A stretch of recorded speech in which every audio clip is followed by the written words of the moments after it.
Doğada kaybolduysak ve yanımızda günübirlik malzemelerden başka hiçbir şey yoksa yapmamız gereken ilk şey stres yapmamak, sakin olmak ve önceliklerimizi belirlemektir. Dağ, çöl, bataklık, karlı arazi, kim bilir belki de yağmur ormanlarında kaybolmuş olabiliriz ve orada konaklamak zorunda kalabiliriz.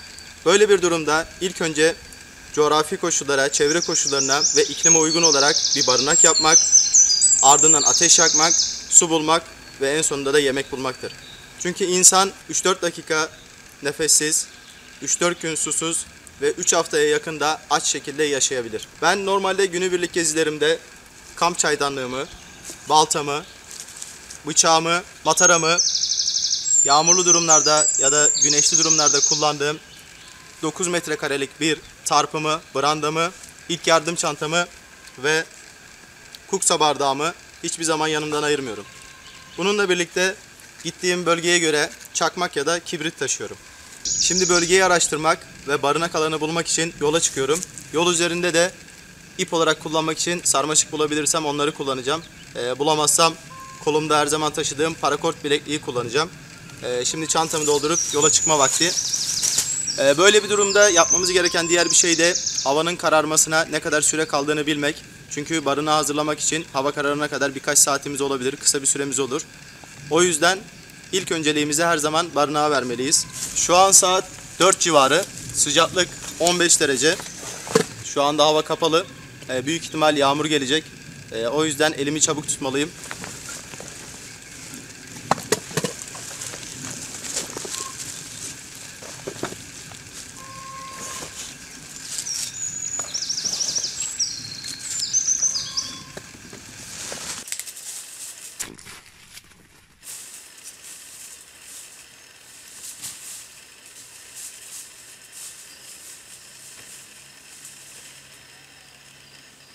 Gördüğünüz bitkiler komar bitkileri. Görüyorsunuz çiçekleri de açmış. Biz bunlara dağ gülleri diyoruz. Komar bitkileri, şu anda da bir bombu sarısı var alt tarafta. Belki görünüyor. Polenlerini topluyor. Kestane balı bildiğiniz gibi fazla yendiğinde zehirleme yapabiliyor. Bunun sebebi kestane ağaçlarının altında genelde komar bitkileri yetişiyor. Ve komar bitkileri zehirli bitkiler. Arılar bunlardan aldığı özlerle birlikte kestane çiçeklerinin aldığı özleri birleştiriyor ve bal yapıyorlar. Kestane balı yemek bu yüzden zehirlenme yapıyor. Buna dikkat etmeliyiz.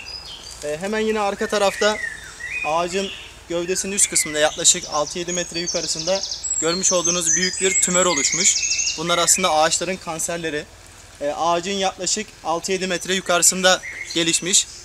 Zamanla bu kanser ağacın o bölgesini yiyor ve ağacı öldürüyor. Hemen üst tarafta büyük. Bu ormanda da özellikle yapraklı ormanlar olduğu için daha fazla ağaç kanserleri görülebiliyor.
Evet, yürürken ısırgan otuna denk geldik.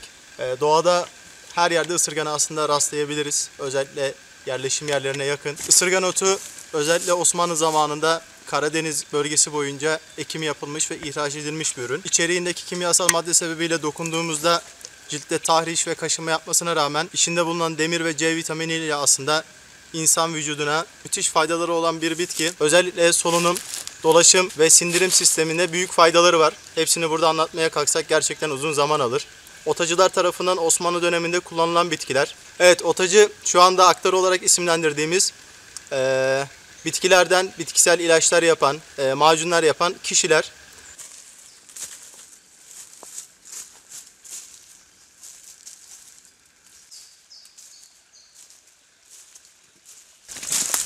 Suyu buldum.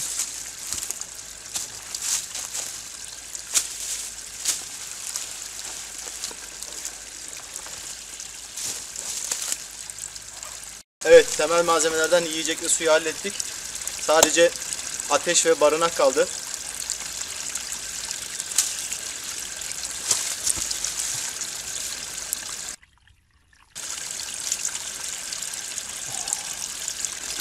Yerleşim yerine yakın su kaynaklarını olabildiğince kullanmıyoruz.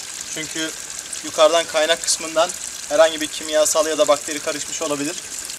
Suyu içmeyeceğim şu an. Sadece birazdan çaydanlığımı getireceğim, su kabımı. Onun içine suyu toparlayacağım ve kaynattıktan sonra suyu kullanacağım. Bu çok önemli.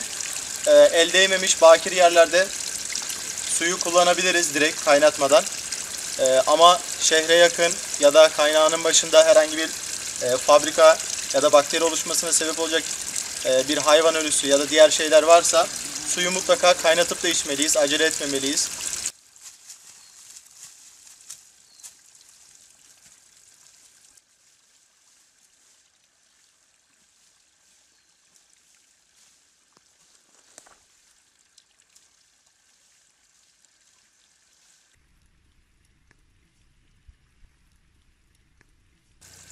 Doğa her zaman içinde bir sürü güzellikler saklar ve bize sürprizler yapmayı sever. Bugünkü gezimizde de yine şu an ismini bilmediğim ama hayran kaldığım bir çiçekle karşılaştım. Aynı saksafona benzeyen bir yapısı var. Şurada gördüğünüz gibi.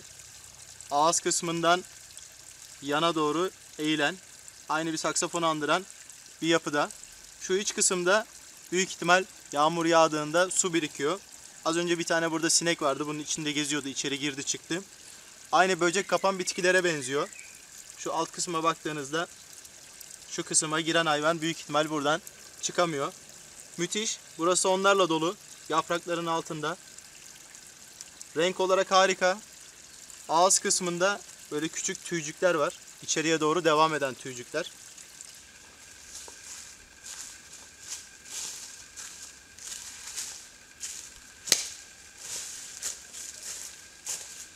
Akşam yapacağım barınak için bu bölgeye göre düz diyebileceğim bir alan buldum. Buranın yapısı çok dik. Böyle bir bölgede barınak yapmak gerçekten zor. Burası biraz daha düz. Sağdaki kestane ağacını ve şuradaki ince ağacı kullanıp onun arkasını kapatıp ön yüzümü batı tarafına, biraz batı ve güney tarafına vererek bir barınak yapacağım. Akşam ateşimi de buranın önünde yakacağım. Ağaçları kullanacağım. Arka tarafını kapatıp üstüne de ısı yalıtım olarak ya yaprak kullanacağım ya da duruma göre yanımda getirdiğim tarpım var. Branda. Onu kullanacağım. Alt zemini temizleyeceğiz. Çünkü böyle zeminlerde böcek çok oluyor. Karıncadır, örümcektir. Hayvanların gezmesine çok rahat bir alan. Şimdi etrafta gezip biraz ağaç toplayacağım. Onun için havada şu an saat 4 civarı. Yaklaşık 2-3 saat sonra kararacak. Hava kararmadan burayı bitirmem lazım. Etrafta bulduğum tabi kırılmış, kurumuş ağaçları kullanacağım. Herhangi bir canlı ağacı kesmeyeceğiz. Bu noktada da sizin de dikkat etmenizi istiyorum. Çünkü ne kadar çok genç ağacımız olursa, onlar yetişirse orman varlığımız o kadar artar. Şimdi ağaçları toplamaya başlayayım. Daha fazla vakit kaybetmeden. Yine yapacağım zaman bağlamak için daha önceki geçtiğim yerlerden sarmaşıklar toplamıştım. İp yerine de ağaçları bağlarken sarmaşıkları kullanacağım.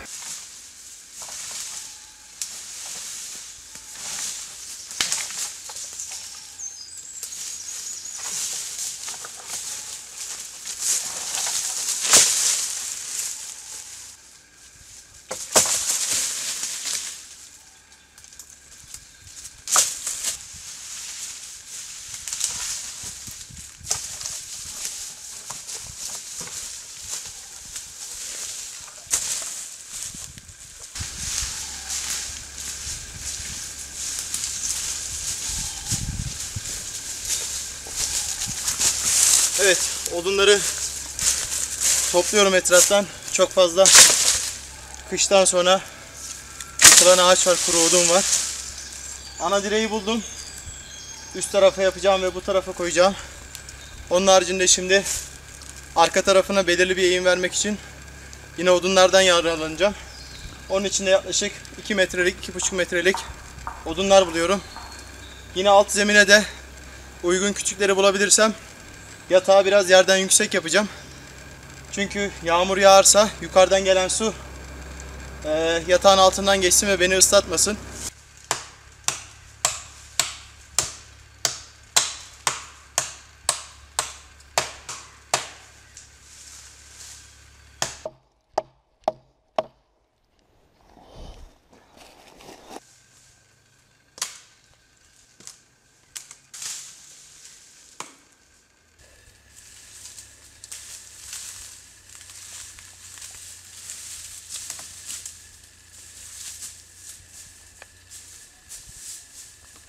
Ana direk olarak bu odunu seçtim.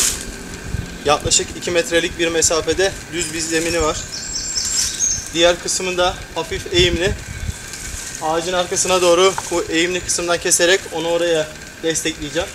Yine ortada kalan ağaç buradan baskı yaparak bunu iki ağaç arasında tutmayı sağlayacak. Düz kısmı da diğer bu küçük ağaca sabitleyeceğim. Evet, ana direği sabitledim. Şimdi gelirken bulduğum sarmaşıkları uç kısımlardan dolayacağım.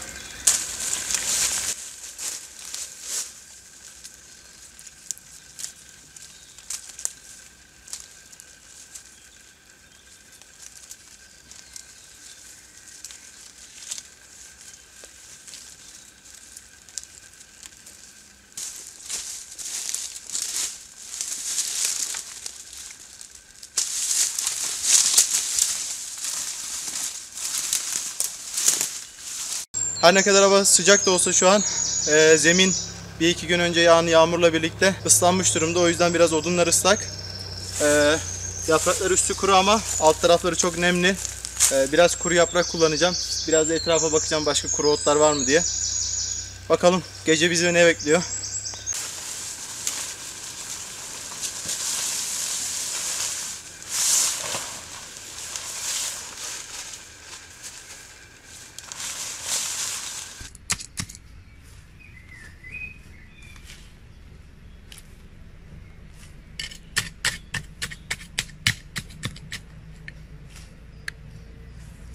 Ateş yakacağımız yere küçük küçük odunları dizdik. Alt zemin çünkü ıslak.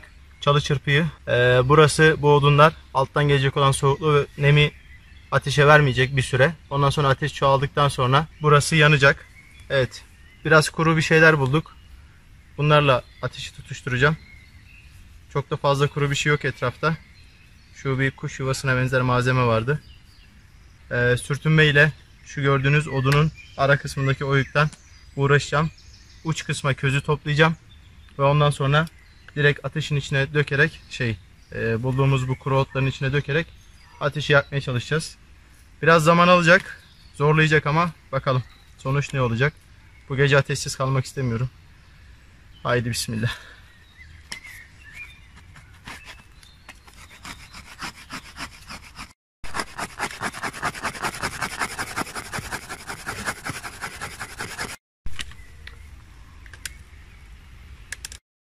Hadi hadi. Yandı yandı yandı.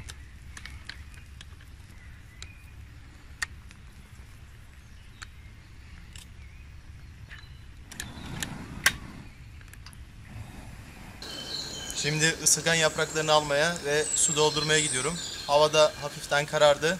Birazdan tamamen kararacak. Şimdi suyumu alma vakti.